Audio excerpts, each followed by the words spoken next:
Mesdames, Mesdemoiselles et Messieurs, bonsoir, chers internautes. Merci de prendre le rendez-vous du Mur de l'entreprise sur ISS TV+. Mur de l'entreprise, c'est vos rubriques comme Parcours inspirant, comme Agri-Éco et notre touche personnelle motivation. Aujourd'hui encore, votre émission hebdomadaire revient et on reçoit pour vous un jeune prometteur, un jeune qui excelle dans un monde fou. Un monde fou, ça, vous allez le découvrir tout à l'heure et vous saurez pourquoi ça, je le dis. Il a beaucoup de cordes à son arc. Nous allons le découvrir ensemble dans votre rubrique Parcours inspirant. Ensuite, on prend le rendez-vous avec Erissou Awanabi dans sa rubrique Agri-Éco où nous allons à la découverte de promoteurs qui excellent également dans l'agro-business. Aujourd'hui, nous irons surtout à la rencontre d'une dame qui fait de la production du jus d'ananas. Mais avant tout, Parcours inspirant, c'est tout de suite. Parcours inspirant. Si votre parcours ne peut pas influencer, inspirer les autres à réussir, alors vous ne pouvez pas parler de réussite. Wichi Alfredo Pierre. Parcours inspirant, je le disais, aujourd'hui, on reçoit pour vous un jeune prometteur du monde cinématographique, c'est bien ça, hein? Il s'appelle Olivier, mais le nom complet, il nous le dira. Bonjour. Bonjour Ariane. Comment est-ce que vous allez? Ça va très bien chez toi. Ça va. Alors, vous allez vous présenter à nos internautes qui vous suivent. Ok, moi c'est Olivier Mendy-Bodo. Je suis réalisateur, producteur, directeur de la société Wado Films. Monsieur Olivier Mendy-Bodo. Voilà. Alors, je le disais, c'est un jeune prometteur et les internautes vont sûrement se demander, mais pourquoi il mérite ce nom ou cette qualification? Alors, pourquoi vous méritez cette qualification, un jeune prometteur? Et là, c'est à travers votre parcours. Vous allez nous dire un peu la personnalité qui se cache derrière Olivier Mendy-Bodo. Bon, Olivier Mendy-Bodo est un jeune réalisateur-producteur qui s'est lancé dans l'audiovisuel en 2009 et après son bac, après qu'il ait échoué à l'université, parce qu'en ce moment-là, il n'avait pas eu de soutien, malgré qu'il a été classé pour pouvoir faire un cursus universitaire comme les autres. Il n'a pas eu de soutien. Et après, il s'est inscrit au Centre d'études musicales artisanales et d'animation culturelle, CEMAC, à Porte-Nouveau. D'accord. Et c'est là, 3 ans après sa formation, en ce moment-là, la mairie de Porte-Nouveau partageait des bourses pour des bacheliers et les meilleurs de ces centres-là pour aller dans des universités professionnelles. De là, j'ai choisi, j'ai eu la chance d'être parmi les 3 qui ont été choisis en cette année-là. Et c'est de là qu'on m'a octroyé la bourse d'aller à l'ISMA, une demi-bourse. Et l'ISMA aussi donné une demi-bourse. Donc, du coup, c'est la mairie de Porte-Nouveau qui m'a donné cette chance en 2011 d'aller à l'ISMA. Et arrivé à l'ISMA, après mes 3 ans de formation, j'ai fait ma soutenance. Je suis sorti meilleur réalisateur de ma promotion. En plus, waouh! Et tout et tout. Et du coup, ça a lancé ma carrière et je ne m'y attendais pas du tout. Et quand j'étais en formation, je ne m'y attendais pas du tout qu'un jour, comme ça, que j'allais devenir ce que je suis aujourd'hui. Parce que, vu mon passé, un orphelin de père et de mère qui a perdu ses parents à l'âge de 12 ans, et en 18 mois, tu perds ton papa, ta maman, ton petit frère, c'était choquant pour moi. Je n'avais pas de soutien, et j'ai quitté la famille et j'ai embrassé une aventure.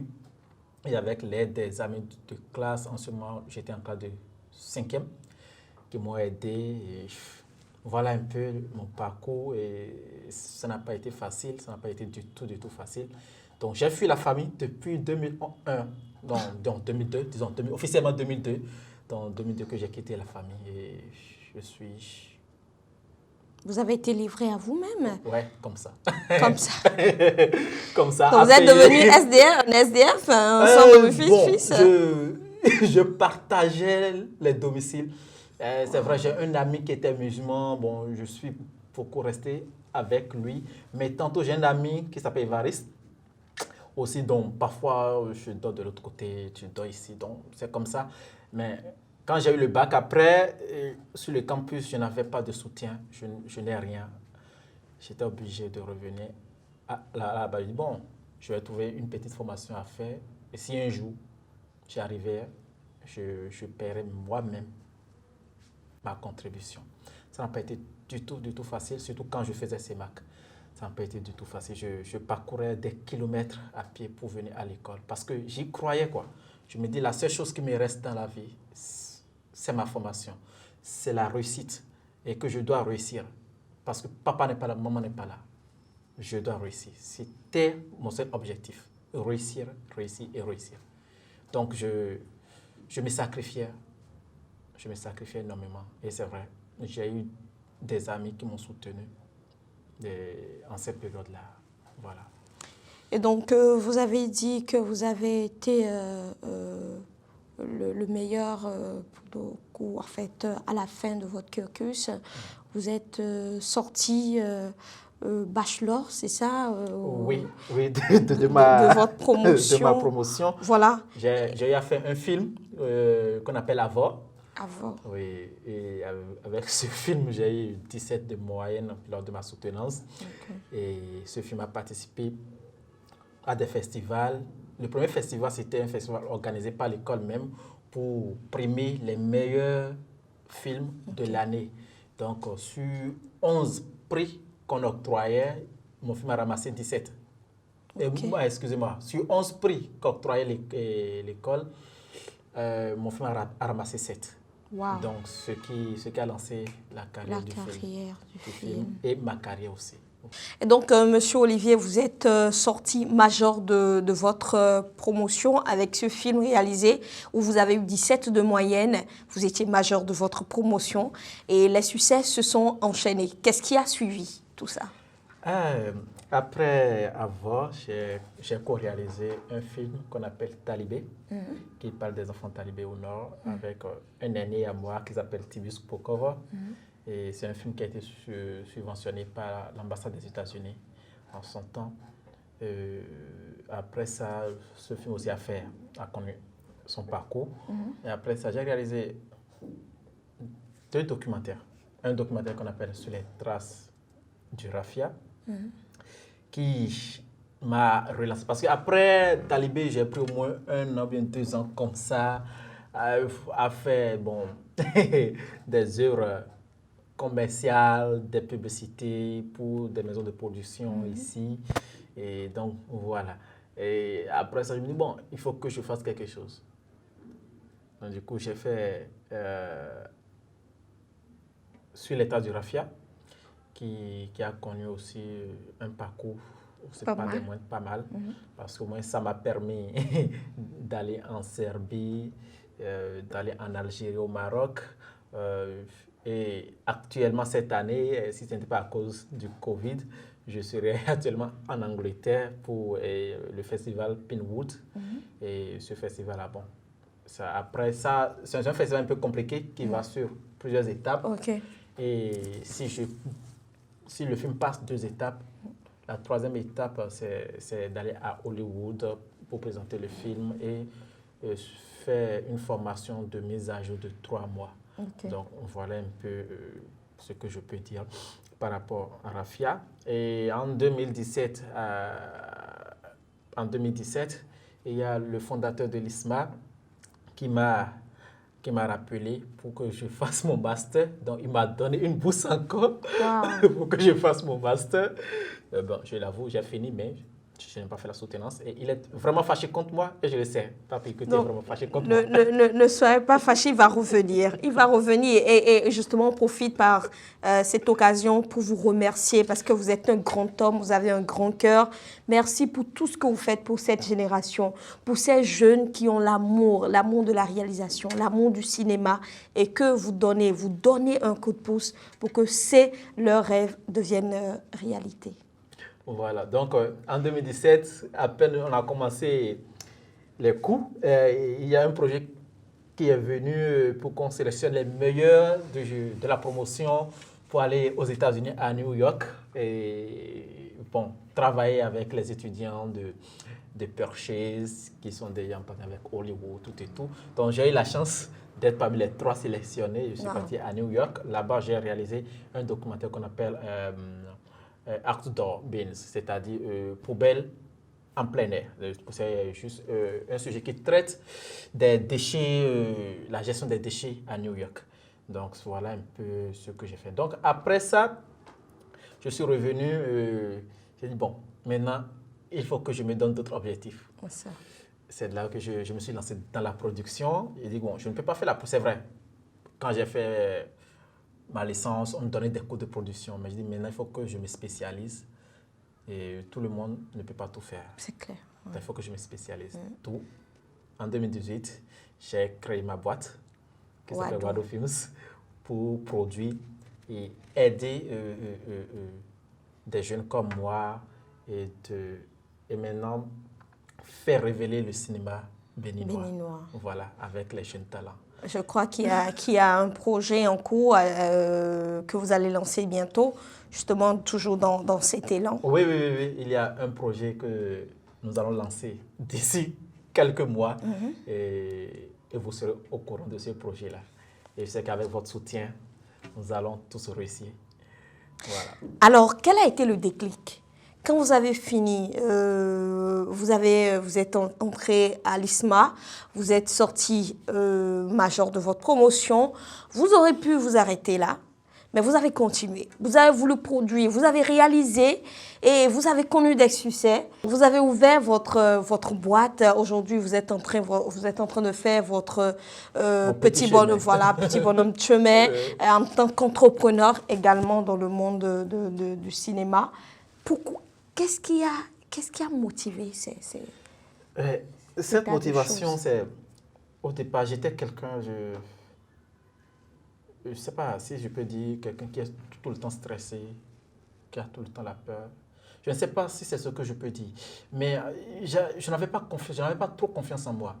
C'est vrai, les gens voyaient en moi un talent que moi-même je trouve, bon, je n'ai pas de talent. Parce que je me disais que non, ce n'est pas encore ça. Ce n'est pas encore ça. Ce n'est pas encore ça. Mais il a fallu qu'un jour, que je tombe sur un livre qu'on appelle « Le bonheur et le succès sont en vous ». À travers ce livre, j'ai appris que le bonheur est une énergie. Et c'est la manière dont tu entretiens cette énergie, c'est de cette manière-là que tu vois ton bonheur éclore. Donc, du coup, je me suis dit, bon, là, il va falloir que j'arrête de se battre contre moi-même. Et ne plus permettre à ce que quelqu'un vienne mettre du chaos dans ma vie. Affronter les choses, prendre mes responsabilités, même si j'échoue, je saurais que j'ai essayé, que j'ai osé, au moins. Donc voilà un peu le déclic qui m'a donné. J'ai dit, bon, qui n'ose rien, n'a rien. N'a rien, effectivement. Et comme l'a si bien dit Nelson Mandela, je ne perds jamais, soit je gagne, soit j'apprends. Et donc, vous avez, à chaque fois, vous prenez vos responsabilités. Vous échouez peut-être, mais c'est pas l'échec est un tremplin. Vous apprenez de vos échecs et vous continuez à vous battre. Donc, en fait, je peux résumer, votre déclic a été au travers de ce livre de Jean-Luc Stachoura qui dit le bonheur et le succès sont en vous. Et effectivement, le bonheur et le succès sont en vous. C'est à vous vous êtes en fait le fabricant de votre bonheur, le fabricant de votre avenir. Chaque acte que vous posez détermine la personne que vous serez demain et vous ne baissez jamais les bras. Monsieur Olivier Medjik-Bodor, il est un orphelin, il a perdu très tôt ses parents et comme tout enfant laissé à lui-même, il a fait comme il pouvait, mais il savait qu'il avait de grands rêves, il savait qu'il pouvait réussir, il savait qu'il y aura le bonheur au bout du tunnel. Donc, il a su persévérer. Il a eu les bonnes personnes aussi sur son chemin qui ont cru en lui. Et aujourd'hui, il fait partie des meilleurs réalisateurs du Bénin. Aujourd'hui, il a décidé de faire connaître le cinéma béninois et nous le remercions justement pour ça et pour ses nobles objectifs. Alors, c'est pas sans difficulté. C'est vrai que les difficultés ont commencé depuis votre bas âge, mais tout au long de votre parcours professionnel, on a l'impression que les réussites se sont enchaînées, que vous n'avez pas eu de problèmes, que vous n'avez pas eu de difficultés. Est-ce le cas? Est-ce qu'on vit sans difficulté? Mais c'est à vous de me le dire. Non. Et chaque chose a ses difficultés. Donc, la difficulté, ça n'en manque pas. Ça dépend de ce que toi tu fais de ces difficultés-là. À chaque fois que moi je rencontre une difficulté, je ne dis pas que c'est une difficulté. Parce que plus tu penses que c'est une difficulté, plus tu mets des obstacles. Toi-même, tu crées des obstacles. Des barrières. Des barrières. Donc, quand il y a une difficulté, je dis, bon, voilà, une difficulté, je le transforme en un projet. Et je travaille sur ça pour trouver une solution. D'accord. Et quels ont été vos plus grands défis, les difficultés qui ont été les plus difficiles à surmonter tout au long de votre parcours? Ben, vous partagez juste 2 avec nous, ou bien juste une? Non. La première difficulté que j'ai eue, c'était par rapport à moi-même. Je me disais, est-ce que je vais pouvoir faire chemin dans ce domaine? Ça a été toujours le manque de confiance en soi. Le manque de confiance en soi. Parce que je dis, bon, le cinéma, ça ne prend pas encore. Est-ce que je vais pouvoir? Sans oublier que quand je suis cinéaste, je ne suis pas seulement cinéaste pour les Béninois, je suis cinéaste pour les Africains. C'est-à-dire que ce que je fais pour le Bénin, je le fais pour l'Afrique. Ce que je fais pour d'autres pays africains, je le fais pour le Bénin. Donc, voilà. La deuxième difficulté que je peux dire, c'est quoi? C'est-à-dire, parfois, tu as envie de faire des projets, mais tu n'as pas les moyens. Manque de moyens. Manque de moyens, techniques et financiers. Donc voilà, sinon, à part ces 2, je sais que le reste, on va trouver des solutions. Est-ce que vous avez un modèle de réussite? Ah oui, numéro 1. Ah, donc vous avez des modèles de réussite? Oui, des modèles de réussite. D'accord. Numéro 1, c'est mon papa. C'est votre père? Ouais. Paix à son âme. Paix à son âme, c'est mon papa. Numéro 2, c'est notre président. Le président Patrice Talon. Oui, numéro 3, c'est le fondateur de notre école, De votre M. école. Zanou Marcelin. Donc vous n'avez que des hommes comme modèle de réussite. Bon. Non, bon. Non, c'est tout à votre honneur quand même. Oui, hein. quand même. C'est Bon, tout à votre honneur. Il y en a, hein, si je vais décliner jusqu'à 10, je sais que je vais trouver au moins 4 femmes dedans. Ok. Mais pour les 3 premiers, Les 3 voilà. premiers. Voilà. Et c'est votre père. Pourquoi il est votre premier modèle de réussite? Parce qu'il n'a jamais cru en quelqu'un d'autre à part lui-même. D'accord. Et c'est ce qui nous a inculqué. Croire en soi. Croire en soi. C'est important. Et quoi qu'en soient les difficultés, persévère. Il ne faut jamais tourner la tête pour pouvoir qui est derrière toi. Fonce seulement. D'accord.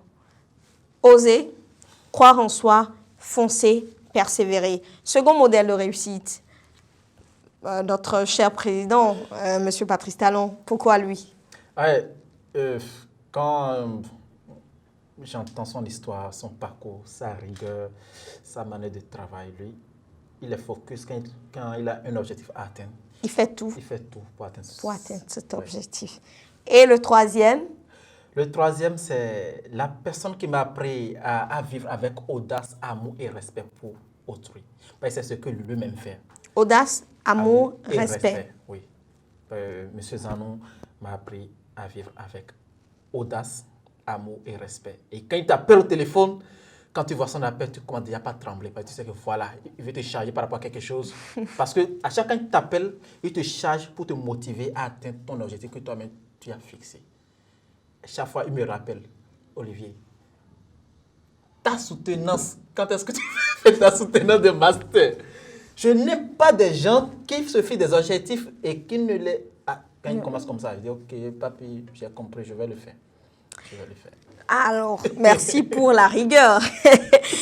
Aujourd'hui, vous avez forcément des perspectives pour l'avenir. Ouais. Vous voyez où vous voyez d'ici 5 ans? Ou quelles sont vos perspectives aujourd'hui, à l'heure là, Monsieur Olivier, pour l'avenir? Bon. Est-ce qu'il y a des projets en instance? Est-ce qu'il y a des choses à venir? Les choses que vous êtes en train de nous préparer? Ou quelqu'un, un homme, l'homme que vous serez peut-être d'ici 5 ans, d'ici 10 ans, de façon générale peut-être? D'ici 5 ans, d'ici 10 ans, je pense que je serai parmi les meilleurs producteurs de l'Afrique. Waouh! C'est mon objectif. Meilleur producteur de l'Afrique. Et excusez-moi, mais avec cet élan, l'élan que vous êtes donné, je pense que vous êtes sur le bon chemin. Merci beaucoup. Et à présent, des conseils à l'endroit des jeunes qui vous suivent et qui vous ont toujours suivi de loin, qui ne connaissent pas Monsieur Olivier. Aujourd'hui, ils ont la chance de vous connaître, de vous découvrir. Qu'est-ce que vous avez envie de leur dire? Qui ont envie de faire comme vous? Qui ont envie de faire un métier dans le monde du cinéma? Qui ont envie d'avoir beaucoup de succès également? Qui ont envie de se compter parmi les meilleurs producteurs dans quelques années? Qu'est-ce que vous avez envie de leur dire? Que ce soit par rapport au manque de confiance, que ce soit par rapport au fait de se décourager parce qu'ils n'ont personne derrière, parce qu'ils ont perdu très tôt leurs parents, parce qu'ils n'ont pas les moyens financiers, parce qu'ils se disent qu'ils sont seuls au monde. Qu'est-ce que vous avez envie de leur dire à ces internautes qui vous suivent, tout particulièrement et compte tenu de votre histoire d'orphelin? La première phrase qui me vient là, c'est que la vie est une école. La vie est une école et on apprend chaque jour et ne pas désespérer. Et se dire que l'objectif que je me fixe, qu'il pleuve ou qu'il neige, je dois les atteindre. Même s'il faut que je perde un bras ou même un pied, je vais les atteindre. Et être audacieux, respecter son prochain. Parce que c'est dans ce respect de l'autre que vous gagnez beaucoup d'eux, vous apprenez beaucoup d'eux. Et faites-vous beaucoup confiance. C'est en vous faisant confiance que les autres vont vous faire confiance. Voilà. Et je dis, comme le dit un ami, le découragement n'est pas au programme. Le découragement n'est pas au programme.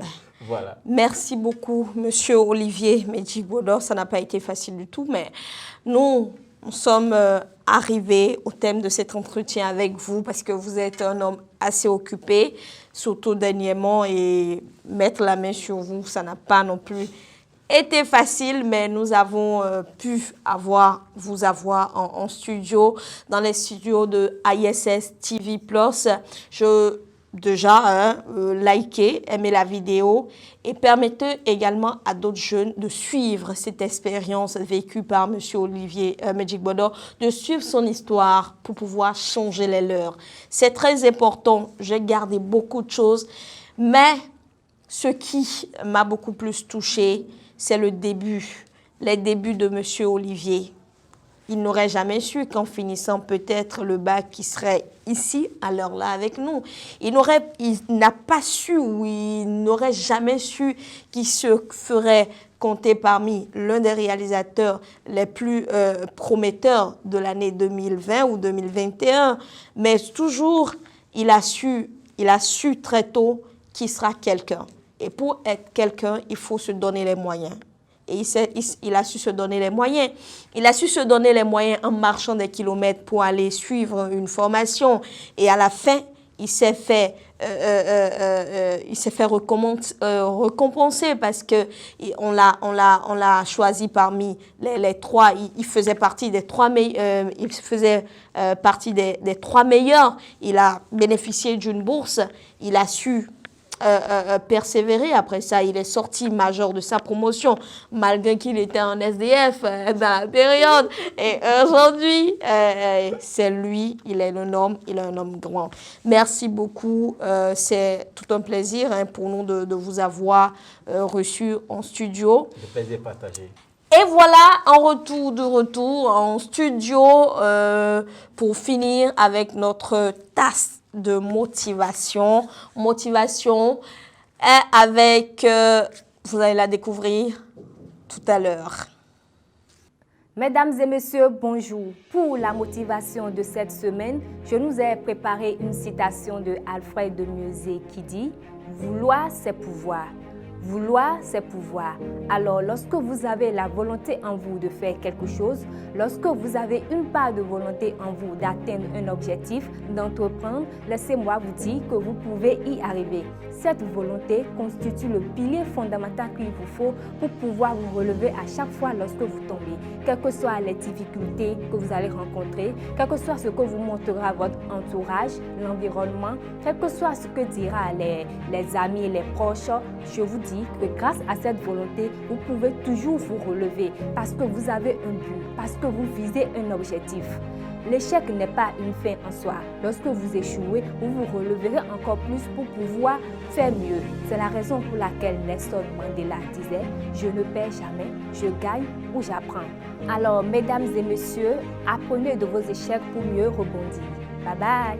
Merci beaucoup de nous avoir suivis. Ariane Teka, je suis Mur de l'entreprise. Le nom de l'émission sur ISS TV Plus. On recevait pour vous notre parcours inspirant de cette semaine, Monsieur Olivier Medjigbodo. Le dernier prénom, c'est Olabode Olivier Medjigbodo. Il était en studio avec nous dans Parcours Inspirant. Awanabi Idrissou également. Merci et prenez le rendez-vous, le prochain rendez-vous. À bientôt. Bisous. Bye bye.